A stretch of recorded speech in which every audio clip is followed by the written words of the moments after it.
Bonjour et bienvenue, je suis Géraldine Massard et dans une série d'épisodes, je vais te partager mon expérience de cet été 2025 où j'ai marché pendant une semaine sur le chemin de Saint-Jacques-de-Compostelle entre Le Puy-en-Velay et Aumont-Aubrac.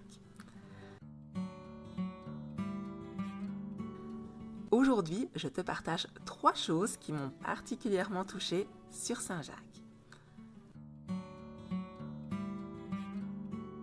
La première chose, c'est la générosité de certains habitants sur le chemin.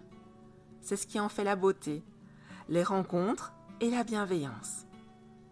Tu trouveras ainsi parfois sur un muret devant une habitation du café chaud dans un thermo à l'attention des pèlerins, de l'eau, du miel, des muffins laissés en donativo et honnêtement, quand tu es frigorifié ou que tu as faim, c'est une bénédiction. Et aussi, quand tu passeras par le hameau Le Vernet, arrête-toi chez Thierry.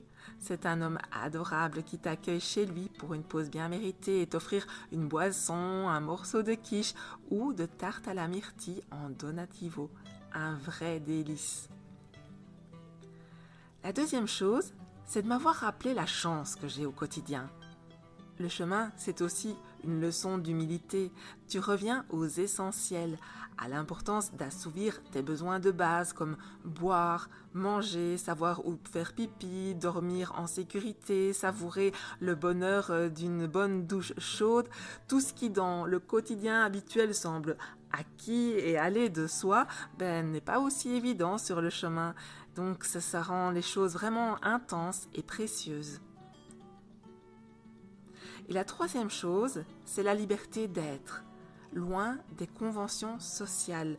Parce que dans la vie courante, quand tu rencontres quelqu'un de nouveau, tu lui demandes ce qu'il fait, s'il est marié, s'il a des enfants. Et parfois, quand tu ne rentres pas dans certaines cases, ces questions peuvent blesser.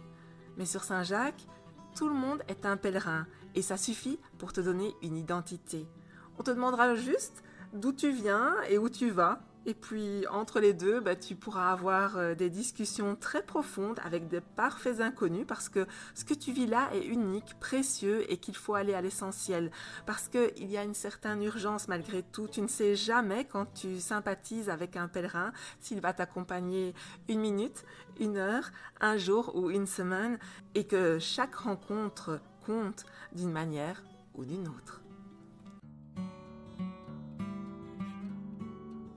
Et toi, qu'est-ce qui t'a touché sur Saint-Jacques ?